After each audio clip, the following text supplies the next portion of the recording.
او هغه حربه په نن سبا دور کې زما د ګل په شانتي عالم هغه عالم چې څوک ورته مخامخ کېناستې نه شو د ډېر شرم نه د ډېر ادب نه هغه ته چا کتلی نه شو هغه عالم چې زما 400 په ښکلې ښکارېده هغه عالم چې تمامه خیبر پښتونخوا په ښکلې ښکارېده هغه عالم چې د نر ښځه د ماشوم د زوړ ځوان د ټولو په زړه کې مینه پرته وه هغه باندې دقه حربه مستعمله شوله زما بعضې مسلمانان رونه راپاسېدل هغه مخکې څه خبرې وکړلې هغه ځان ته مسلمان وي هغوی به هم پکې راولګېدل وایي دا وایي حضرت شیخ صاحب دا خبره غلطه کړې ده او د شیخ صاحب په باره کې ګستاخانه الفاظ مستعمل کړي دي هغه زه دلته ویلی نه شمه د شیخ صاحب مبارک تصویران یې داسې په غلط حرکت کې شایع کړي دي حضراتو افسوس پکار دی صوفیا کرام بیان فرمایي وایي که یو سړی وایي چې زه مجنون یم لیونی یم نو دا لیونتوب د قمقل سړي نه ښه دی یو وی لیونی مجنون دا دی دماغي کار نه کوي په هبه د باندې نه پوهېږي او یو دی احمق او بیوقوف احمق او بیوقوف سړی دې ته ویل کېږي چې دی په خپل نفع او نقصان باندې نه وي یو کار به کوي ورته به دا پته نه لګي چې دا کې زما نفع ده که دا زما نقصان دی حضراتو د 2 روپو دپاره د خپلې مشهورتیا دپاره بعضې ټیک ټاکرانو هغوی هم په حضرت شیخ صاحب پورې پروپیګنډې شروع کړې وې بعضې نامنهاد مولیان هغوی هم په حضرت شیخ صاحب پورې پروپیګنډې شروع کړې وې او د حضرت شیخ صاحب ګستاخانې کولې حضراتو نن هغوی هم وایي نه د حضرت شیخ صاحب مینه خو زمونږ په زړه کې پرته وه د حضرت شیخ صاحب سره خو زمونږ دلي محبت و نن تم وې چې حضرت شیخ صاحب زمونږ نه لاړو زمونږ 400 خواره شوله نن تم وې چې تمام پاکستان خوار شو تمام ایشیا خواره شوله دومره لوی محدث لاړو دینه بعد به زما 400 ته طالبان څوک راولي زما 400 به د طالبانو نه څوک ډکوي 3000 طالبان بچا ته کینی نن تم په دې باندې جاړې زم پې جاړما چې حضرت شیخ صاحب ډېر بد شو زمونږ د منځ نه لاړو حضراتو دا یاد وساتئ نن منګه دا افسوس کوو نن منګه دا حسرت کوو چې حضرت شیخ صاحب وفات شو نر او ښځې ورپسې جاړي په کوڅو کې منډې والې چې جنازو له ځان ورسو دومره لویه جنازه زمونږ سترګو نه ده لیدلې دومره لویه جنازه منګه د چا نه اورېدلې نه ده چې زما په پاکستان کې دومره لویه جنازه شوي وي ټول خلک را بهر شو خلک جنازې له را روان دي هر سهار لاړ شه د قبر نه ګیر چاپېره اوس خلک ناست دي اوښکې تویوي حضرت شیخ صاحب زمونږ نه لاړو زما 400 یتیمه شوله هغه بخاري یتیم شو هغه مسلم شریف یتیم شو ترمذی شریف یتیم شو هغه قال الله وقال الرسول به چې بیانو هغه به څوک بیانوي تاسو لاړ شئ دارالعلوم نعمانیې ته طالبان په مسند اعظم د شیخ ادریس رحمه الله پراته دي جاړي په دارالعلوم حقانیه کې په مسند باندې طالبان پراته دي جاړي خو هغوی برحقه جاړي او ما تانا د لاسه یو لوی د نفسیس ووتلو نن زم وایم چې حضرت شیخ صاحب له به دا چل کړو هغه چل کړو خو چې کله ژوندی و نو په موبایل باندې صرف او صرف خپل آی ډي مخکې کولو دپاره څومره غول خوشان خوړلي وو چې ژوندی وم تاسو ویشتی وم په کاڼو اوس مې څه له ښکلوئ د قبر کاڼي ستاسو د لاسه خو لاړو تاسو خو دا حق مولا نه دی د پوجي صفت یې وکړو د ملک صفت یې وکړو نن تم جاړې ستا په سترګو کې م اوښکې دي زما په سترګو کې م اوښکې دي زم ملامته یم تم ملامته یې خو اوس هېڅ نه کېږي سره راغله او دې ته هم سوچ نه کو چې دا چېرته روان دی ذهن له هم نه راتلل چې دا خو به اوس هلته طالبان په انتظار باندې دي حضرت شیخ صاحب ورته قال الله وقال الرسول وی هغوی د بخاری مطالعه کړې ده، هغوی د ترمذي مطالعه کړې ده، هغوی د مسلم شریف مطالعه کړې ده، حضرت شیخ صاحب بیګا شپږ رونه کړې ده، د سارے کتاب کتلې دي، بخاری کتلې دي، ترمذي کتلې دي، صحاح سته کتلې دي. اوس په شیخ صاحب زی التبوي چې زما پاک پیغمبر محبوب آقا نامدار محمد رسول الله صلی الله علیه وسلم دا فرمایي، دا هغه دا طریقه وا، هغه دا فعلو په دې جبه باندې دقه قول او دقه فعل بکئی. منګه دې ته مونږ کتل او حضرت شیخ صاحب شهید کو. دا خو به الله پاک اسم ختمی، دا خو زمونږ ایمان دی. رسول الله مبارک بیان فرمایي لحوم العلماء مسموم، د علماء غوښې زهریله دي، زهریله. چام چې ورپسې سویلی دی الله پاک شرمولی دی، او چام چې ورته سپک کتلی دی الله پاک شرمولی دی. خو داسې دعا وکړئ، داسې نه الله پاک بیا هم شرموي. زه به چا ته احتجاج وکم، زه به د چا نه مطالعه وکم. تمہیں در ادھر کے نہ بات کر یہ بتا کہ قافلہ کیوں لوٹا، مجھے رہزنوں سے گلا نہیں تیرے رہبری کا سوال ہے. چاہتا بزا احتجاج، چاہتا بزا دا مطالبے دا پارا ادرے گما نا، نزد حکومت نہ مطالبہ کوما، نزد نور اداروں نہ مطالبہ کوما، مطالبہ زد خپل اللہ نہ کوما. سب مطالبہ کوما یا اللہ دا سے مطالبہ یا اللہ چې حضرت شیخ صاحب چا شهید کړی دی، یوازې هغه نه ورپسې د چا سپورټ کړی دی هغه هم نه. یا الله کو لږ کسان دي، کو کروڑ کسان دي او د حضرت شیخ صاحب په قتل کې ملوث دي، یا الله وی شرمې. او یا الله د حضرت شیخ صاحب په قتل باندې څوک خوشحاله شوي هم دي، یا الله ذلیل او رسوای کې، او یا الله په داسې مرګ باندې وفات کې، په داسې مرګ باندې وفات کې چې خپل خپلوان ته نفرت کوي، دغه غوښې ته دوړېږي. خو یا الله پټې مه مرداروه، پټې مه ذلیله کوه. یا الله څرنګه چې د بني اسرائیلو ته خپل دشمن اوخو فرعون او په اوبو کې د غرقاو، د هغه همنوا، د هغه قوم، د هغه سره ولاړ کسان په اوبو د غرقاو، بني اسرائیل ورته کتل، هغوی ته مزه اغستله. یا الله د حضرت شیخ صاحب قاتلان سره د حمایت یافتو، کو هغه حکومت دی، کو هغه ادارې دي، کو هغه د بار خلک دي، یا الله څوک هم چې ورسره په دقې قتل کې شریک دي، یا الله دا موږ ته په خپلو سترګو باندې ذلیل او رسوا وښیي. لکه څرنګه چې د فرعون بني اسرائیلو ته حضراتو حضرت شیخ صاحب لاړو، منګه خپه یو، د لوی خیر نه محروم شو. هغوی له الله پاک شهادت ورکو، هغوی له الله پاک درجه بلندوله. خو یو ګیله زما د خپلو 402 والو نه ډېره غټه وشوه. داسې چې کله په دې نورو علاقو کې یو لوی عالم وفات شي، یو لوی شیخ وفات شي، نو منګه تللی یو جنازو له اکثر زمونږه شیوخ وفات شوي دي، زمونږ د استادان وفات شوي دي، منګه جنازو له تللی یو. خو چې کله منګه هغه علاقو ته تللی یو، نو چې په کومه لار باندې منګه تېرېږو، په کوم روډ باندې منګه به تېرېدلو، هلته به یو سرمایه والا کس و، یو مالداره کس به و، هغه به راته اشارې کولې راشه دلته روټۍ وخوره، دلته چای وڅښه، دلته یخې اوبه وڅښه. زما د 400 خانان صرف راځي ما سره لاس اوچتوي، ستا کار دا دی ته ما سره لاس اوچتې، ته ما سره تعزیت کې، تاله الله پاک پیسې درکړي، غریبانان نه یادومه، غریبانان نه یادوم. د 400 غریبانانو چې کم غیرت کړی دی هغه د ستایلو وړ دی، غریبانان نه یادوم. غریبانان خو په لارو کې ولاړو، خلکو ته ځایونه خول، غریبانان خو په لارو کې ولاړو، خلکو له اوبه ورکولې، خلکو له ځایونه ورکول، هغه غریبانان نه یادوم. زه دغه مالدار سرمایه والا خلک یادوم چې اوس راځي او ما ته لاس اوچتوي، ما ته دعاګانې کوي، ما ته تعزیت کوي. ستا په 400 کې هغه طرف نه راواخله، د دغه طرف نه راواخله، د څلور واړو طرفو نه راواخله، څومره خانان دي، ځان ته سټې وایي. دوی دومره نشو کولی چې زما مسافر طالبان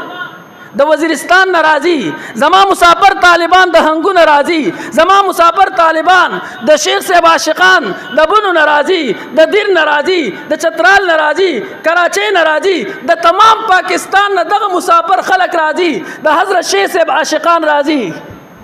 او دلته زما سرمایدار خلکو سرونه صرف کته کړي د افسوس اظهار کوي. تاسو دومره نشو کولی چې دغه طالبانو لا دغه علماو لا دغه د حضرت شیخ صاحب عاشقانو له تاسو روټۍ ورکړه. منګه خو چې لاړ شو بل ځای ته دغه شانته شیخ شهید شوي وي یا وفات شوي وي، تمام سرمایهدارو خپلې اجرې کولو کړې وي، خپل نوکرانې بار ادرولې وي. تاسو نه څوک جنازې والا بغیر روټۍ لاړ نه شي، بغیر چیو لاړ نه شي. منګه وایو 400 والو غیرت وکړو، دا غیرت دی. زما سرمایهدار خلکو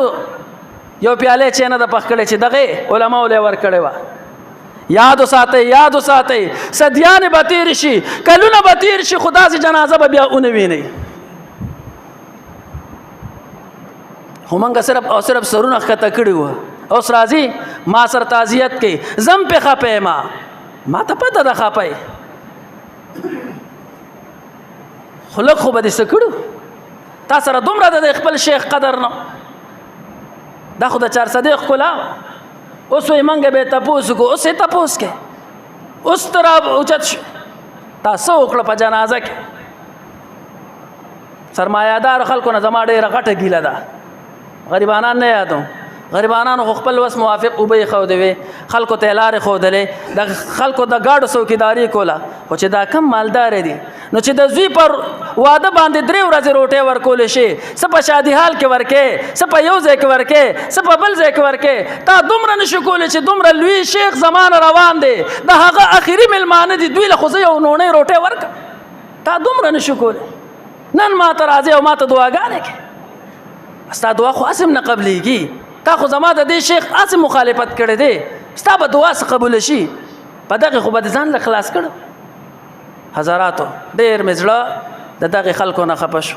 او بیا ورپسې د هوټل والا نه ډېر هوټلونو والا ریټونه وخېجول.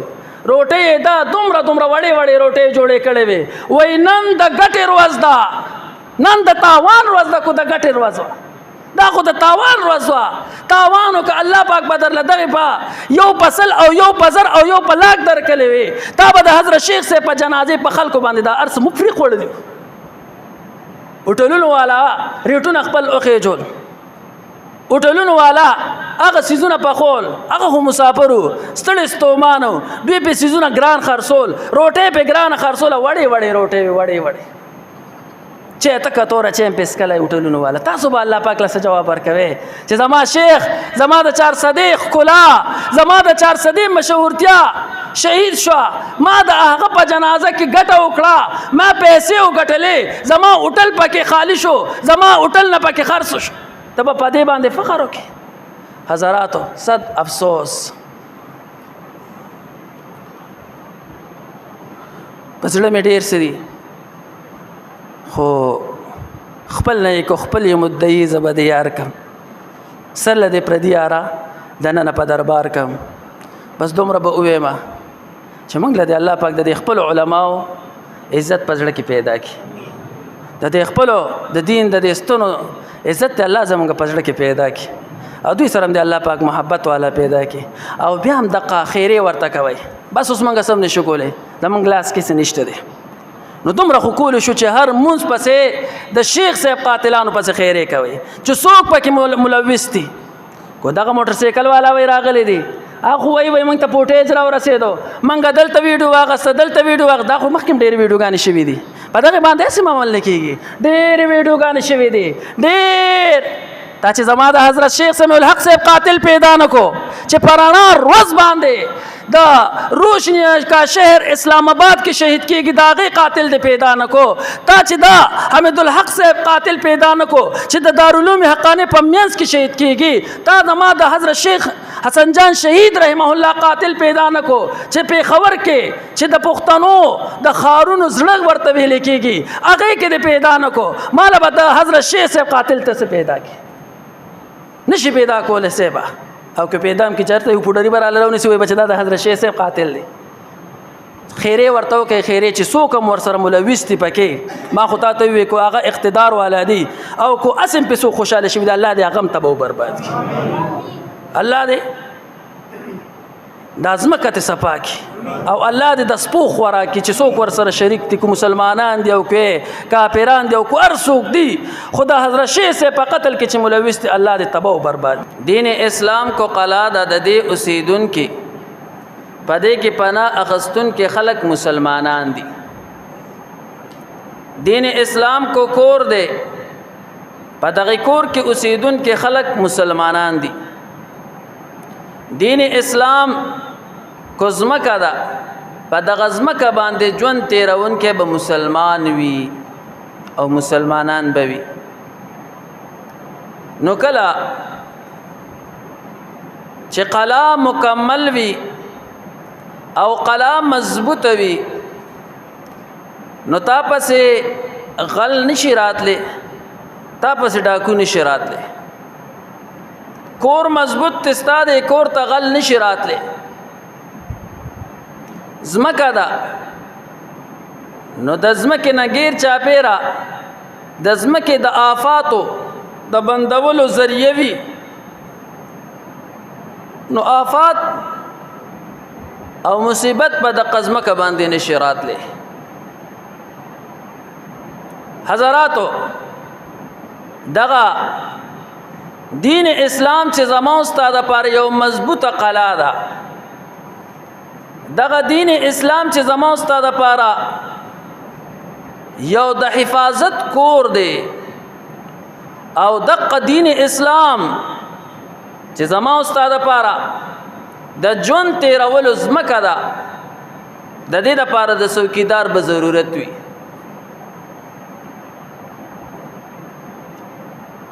کو قلا ډیره مضبوطه ده خو په دغه باندې څوکیدار نشته پهرهدار پې نشته دی نو دغه قلا به کنډم شي کو کور ډیر هم زیات ښایسته کور دی او لوی محل دی خو څوکیدار پې نشته دغه کور باندې بغل ورشي په دقې کور باندې به ډاکو ورځي او کو ځمکه ډېر هم بهترینه ځمکه ده خو د هغې د غیر چاپیره د مصیبت او د آفت ختمولو څه ذریعه نشته دی کومه ځمکه چې د آفت او مصیبت نه دا په امن کې راځي نو د دې نه به غیر چاپیره غرونه وي هغه مصیبت په دقې غر باندې راځي هغه تندرونه په دقې غر باندې راځي هغه ووري په دقې غر باندې راځي او د دقې ځمکې به حفاظت کوي دا غرونه چې په دې مخ د ځمکه باندې تاسو وینئ دا د دې ځمکې د آبادۍ او د دې ځمکې د حفاظت دپاره الله پاک پیدا کړي دي کله چې دا غرونه ختم شو او غرونه کنډم شو نو ځمکې ته به نقصان رسي د کور څوکیدار چې کله اخوا دېخوا شي نو کور ته به نقصان رسي د قلا پهرهدار او څوکیدار چې کله اخوا دېخوا شو نو بیا به دغې قلا ته نقصان رسي حضراتو عموما کله چې غل غلا کوي ډاکو ډاکه اچي نو دې ډایرکټ قلا ته نه ورځي دې ډایرکټ کور ته نه ورځي تندرونه ما ته وي ډایرکټ په ځمکه باندې نه راځي ووره ډایرکټ په ځمکه باندې نه راپریوځي آفات مصیبتونه ډایرکټ په ځمکه باندې نه راځي نو ډاکو چې ډاکه اچي او غل چې غلا کوي نو د قلا څوکیدار لاول وجني د کور څوکیدار لاول وجني آفت او مصیبت او تکلیف چې راځي نو لاول په غر باندې راځي او بیا د غر نه بعد په ځمکه باندې راځي حضرات اوس د اسلام څوکیداران څوک دي دا اسلام کو یو قلعه ده د دې څوکیدار څوک دی دا اسلام کو یو کور دی د دې څوکیدار څوک دی او دا اسلام کو یو ځمکه د دې غر څوک دی حضراتو د دغه اسلام چې قلعه ده د دې ساتونکي علما دي کو دغه اسلام یو کور دی د دې ساتونکي علما دي کو دغه ځمکه ده د دې غرونه علما دي نو د روز اولنا کلم چې د اسلام غل دا کا چولې ده د اسلام غل غلا کړې ده نو لاولې په دقه چوکیدارانو د اسلام باندې حمله کړې ده لاولې دقه په غرونو د اسلام باندې حمله کړې ده چې لاول به دا ختم کې بیا به د هغې نه بعد اسلام ته نقصان رسیږي حضراتو کله چې عثمان غنی ذوالنورین رضی الله تعالی عنہ ته خلافت حواله شو دغه د اسلام غلا د اسلام ډاکوان یهودو ته پته ولګېدله چې اسلام محکم دی په اسلام باندې دوی حمله نشوه کولی ډیر کوششونه داغ رسول الله مبارک د دور نه شروع کړیو د ابوبکر صدیق رضی الله تعالی عنہ زمانہ راغله په هغه خلافت کې هم دوی ډیر زیات کوششونه وکړل خو اسلام ته نقصان نشو رسوله د عمر رضی الله تعالی عنہ په دور کې دوی خپل کوششونه کول خو اسلام ته نقصان نشو رسوله کله چې دا عثمان غنی ذوالنورین رضی الله تعالی عنہ زمانہ شولا زمانہ لګلره شو د رسول الله مبارک نا زمانہ لګلره شو د ابوبکر صدیق رضی الله تعالی عنہ نا زمانہ لګلره شو د عمر رضی الله تعالی عنہ نا يهوديانو ته مقابله شولا خو بیان په ډایرک نشرات له مسلمانانو کې قوت موجود ہو مسلمانانو کې طاقت موجود ہو یهودیان به د مسلمان د نوم نه یریدل یهودیان به د مسلمان په خوا نشو تیریدي عیسایان به د مسلمان د نوم نه یریدل نو دغه شانته آمنے سامنے دوی بار بار شکست خورده شوی او تختیدلی وو د مسلمان د مقابله نه نو دوی پټ پټ سازشونه جوړ کړل او هغه سازش عبد الله ابن سبا نوم يهودي را ولګېدو د صنعاء یمن نه دی راغی او مدینه منورې ته او سازش جوړ کو د څه دپاره یې جوړ کو چې د مسلمانانو دا دومره مضبوطه قلعه د اسلام دې ته نقصان ور ورسوما اسلام اخکارا کو ځان ته یې په نوم باندې مسلمان وي خدای مسلمان نو ځان ته یې مسلمان وي خو د مسلمانانو جرړې یې پرې کولې راغی په مدینه منوره کې اموخته شو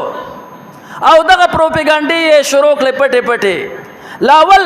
په مدینه منوره کې د وخت تیر کو د مسلمانانو صحابو مزاجونه یې معلوم کړل چې دا به څنګه راړو ما نو لاول په دغه باندې وګرځېدو بیا دا سازش شروع کو چې عثمان غنی ذوالنورین رضی الله تعالی عنہ خپل رشتہ دار قریبی رشتہ دار خپل خپلوان هغه په عہدو باندې لګولې دي خلک را پار کړل یو ته وی ګوره ته اوچ صحابي ستا په حکومت کې عہده رسیدا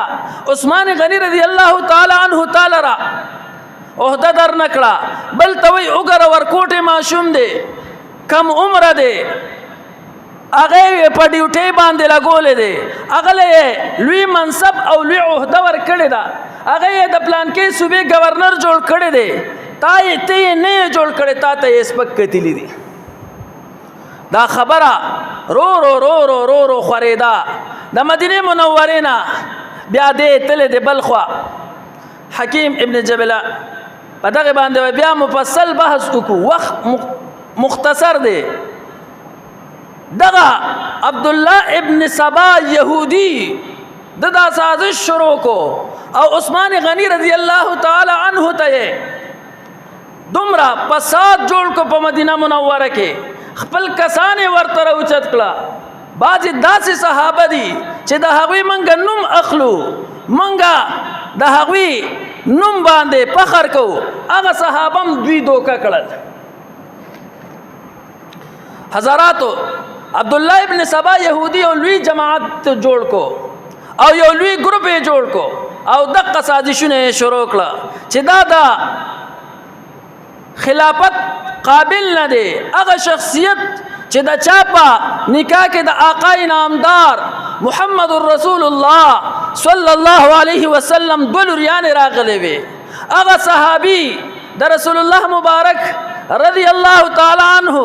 چې آقا نامدار محمد رسول الله صلی الله علیه وسلم کلم د چندې اعلان کړی دی د ټولو نه زیاته چنده په جهاد کې عمده ور کړی دا آقا نامدار محمد رسول الله صلی الله علیه وسلم بیان فرمایي عثمان ته هیڅ شی ضرر نشي رسولی پس له دقه عمل له عرض می دا کولو دغه عبدالله ابن سبا یو لوی جماعت تیار کو او خلک یې راوچت کړه فساد یې جوړ کو تر دې چې عثمان غنی رضی الله تعالی عنہ په شهید کو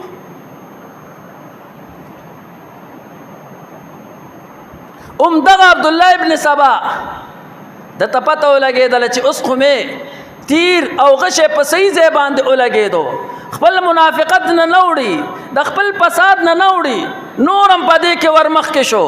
او دا دعوی وکړه چې زما د اهل بیت سره محبت ته زما د علی رضی الله تعالی عنہ سره محبت ته او ډیر نور فساداتو د پاره نور هیله او حربې شروع کړي حضراتو تر دې چې علی رضی الله تعالی عنہ هغه سره په ظاهر باندې میلاو شو او داغه په جماعت کې شامل شو یو طرف تم صحابه دي بل طرف تم صحابه دي هغه طرف ته عائشه صدیقه رضی الله تعالی عنها دا هغه طرف ته امیر معاویه رضی الله تعالی عنہ دے هغه طرف ته زبیر ابن العوام رضی الله تعالی عنہ دے هغه طرف ته طلحه رضی الله تعالی عنہ دے دې طرف ته علی رضی الله تعالی عنہ دے عبدالله ابن عباس رضی الله تعالی عنہ دے محمد ابن ابی بکر رضی الله تعالی عنہ دے ګڼ شمیر صحابه دې طرف ته دي ګڼ شمیر صحابه دې طرف ته دي عبدالله ابن سبا یهودی او داسې چال او چلو چې دا علی رضی الله تعالی عنہ د محبت دروغ دعوی وکړه او د سره ولاړ دی او لګیا د فساد پیلاوي جنگ جمل وشو په جنگ جمل کې په زرګونو صحابه شهیدان شو یو طرف ته مسلمانان دي بل طرف تم مسلمانان دي یو طرف تم د آقا نامدار محمد رسول الله صلی الله علیه وسلم صحابه دي بل طرف تم د آقا نامدار محمد رسول الله صلی الله علیه وسلم صحابه دي جنگ جمل کې عائشہ صدیقہ رضی الله تعالی عنها په اوخ باندې سورا پکې جاوه کې پټه ناست او خلق لګیا دي صحابه دې طرف تم دي صحابه دې طرف تم دي یو بل سره جنگيږي دا چاو جنگول عبدالله ابن سبا يهودي او جنگول د هغه نه بعد هغه جنگ چې ختم شو هغه صحابه ازاله وکړه چې منګه غلط شوی منګه خو چاو جنگولو د هغه نه بعد بل جنگ راځي جنگ صفین راځي یو طرف تم صحابه دي بل طرف تم صحابه دي یو طرف ته علی رضی الله تعالی عنہ دي اتیا زره صحابه دي ور سره بل طرف ته امیر معاویه رضی الله تعالی عنہ دي شپږ زره صحابه دي ور سره دغه او جنگول دا چاو جنگول يهوديان او جنگول تر دې چې صرف او صرف د امیر معاویه رضی الله تعالی عنہ د جماعتنا 15 زره کسان شهیدان شو او د علی رضی الله تعالی عنہ د جماعت نه 25 زره کسان شهیدان شو دا چاو جنگول دغه عبدالله ابن سبا را لګیدلو په خپل منځ کې صحابه او جنگول نو دغه يهود د روز اول نه انختی دي زما د مسلمانانو جماعت دا ختمول غواړي زما د اسلام قلا ختمول غواړي او تر اوسه پورې لګیا دي دغه عبد الله ابن سبا دغه جماعت یو کله به وی زد علی رضی الله تعالی عنہ عاشق ما کله به جنډه پور تکړه نه زمنګ علی رضی الله تعالی عنہ خبره نه مني او دا یاد اوساتئ په عالم اسلام کې چې د ټولو اول د کفر فتوا په مسلمان باندې لګېدلې ده چې د ټولو اول مسلمان ته کافر ویل شوی دی چاته کافر ویل شوی دی علی رضی الله تعالی عنہ هغه شخصیت چې آقا نامدار محمد رسول الله صلی الله علیه وسلم بیان فرمای انا مدینه العلم وعلی بابها زد علم خارما علی رضی الله تعالی عنہ داغي دروازه ده هغه شخصیت چې آقا نامدار محمد رسول الله صلی الله علیه وسلم بیان فرمای علی ما سره داسې دی لکه موسی علیه السلام ته چې هارون علیه السلام هغه علی رضی الله تعالی عنہ چې رسول الله مبارک بیان فرمایي من كنت مولاه فعلی مولاه چې زه د چا دوست یم زه د چا آقا یم علی رضی الله تعالی عنہ داغه آقا دی حضرات یاد اوساتئ په عالم اسلام کې چې لاول د کفر فتوا لګېدلې ده په علی رضی الله تعالی عنہ لګېدلې ده هغه د آقا نامدار محمد رسول الله صلی الله علیه وسلم د ترزوی هغه د آقا نامدار د جگر د ټوکړې فاطمه الزهرا رضی الله تعالی عنها خاون مبارک علی رضی الله تعالی عنہ باندې د کفر فتوا لګېدلې ده په عالم اسلام کې چا لګولې ده خوارج لګولې ده ان الحكم الا لله دا اوازونه پورته شو او وې دې په غلطه باندې ده د کفر فتوا په لګېدله خوارج وې دا کافر دی د هغه نه بعد دویمه د کفر فتوا په چا باندې لګېدلې ده یاد اوساتئ دغه يهود برالګي دغه عیسایان برالګي د اسلام د ختمولو کوشش پکې دغه خوارج را ولګېدل د علی رضی الله تعالی عنہ د جگر ټوکړه حضرت حسن رضی الله تعالی عنہ چې د رسول الله مبارک نوسی دی په هغه باندې دویم نمبر د کفر فتوا دغه خوارج ولګول دا ولې لګي د کفر فتوی ولې لګي په مسلمان باندې د پاره د دې چې اسلام کمزورې کی د اسلام دا بنیاد اونړی او دغه سلسله به شروع وي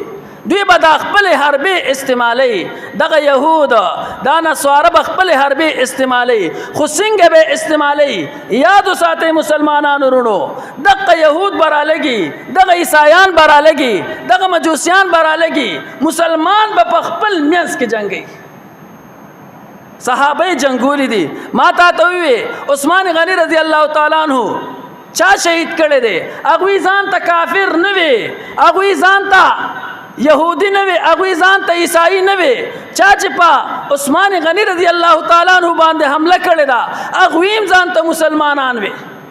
چا چې بیا علی رضی الله تعالی عنہ شهید کړي دي اغوی ځان ته مسلمانان وي چا چې حضرت حسین رضی الله تعالی عنہ شهید کړي دي اغوی ځان ته مسلمانان وي دغه ټول را لګېدلې دي چې په علی رضی الله تعالی عنہ گزار کوي په عثمان غنی رضی الله تعالی عنہ باندې گزار کوي په حضرت حسین رضی الله تعالی عنہ باندې په کربلا کې گزار کوي دغه ټول ځان ته مسلمانان وي بیا دا مسلمانان ولې په قهر اخته شو ولې په دې دومره د دین پستونو باندې حمله کوي حضراتو مسلمان ساده لوح دی رسول الله مبارک بیان فرمایي المؤمن غر کریم ډیر ساده لوح بوي دی به د خلکو په خبرو کې راځي دی به دوکه کیږي دی به د خپل مشرانو نه بیزاره کیږي دی به په خپل مشر باندې دقه د حمله کوي نو حضراتو یهود نصارا مجوسیان دوی په دې باندې خوشاليږي چې موږ خپل مینس کې انخلو او یو بل اوجنو دا حربي دوی د مخ کې نه استعمال کړی دي دا د اوس نه موایا چې چې منګه خو مسلمانان یو هغه مسلمان دا مسلمان به مسلمان څنګه ووجني مسلمان به مسلمان څنګه ووجني دا واقعا نه ده دا فرضي واقعات نه دي دا یو د ګوسلې نه دي او داسې عام تاریخ نه دی حقیقت خبرې دي چې مسلمان په مسلمان باندې حمله کړې ده مسلمان په مسلمان عثمان غنی رضی الله تعالی عنہ مسلمان قاتلانو امزان ته مسلمان وي علی رضی الله تعالی عنہ مسلمان قاتل امزان ته مسلمان وي حسین رضی الله تعالی عنہ مسلمان قاتل امزان ته مسلمان وي دا دومره لوی سازش چې جوړی دا دغه خلک جوړی دغه يهود او نصارا منګه مسلمانان بخپل مینس کې اچي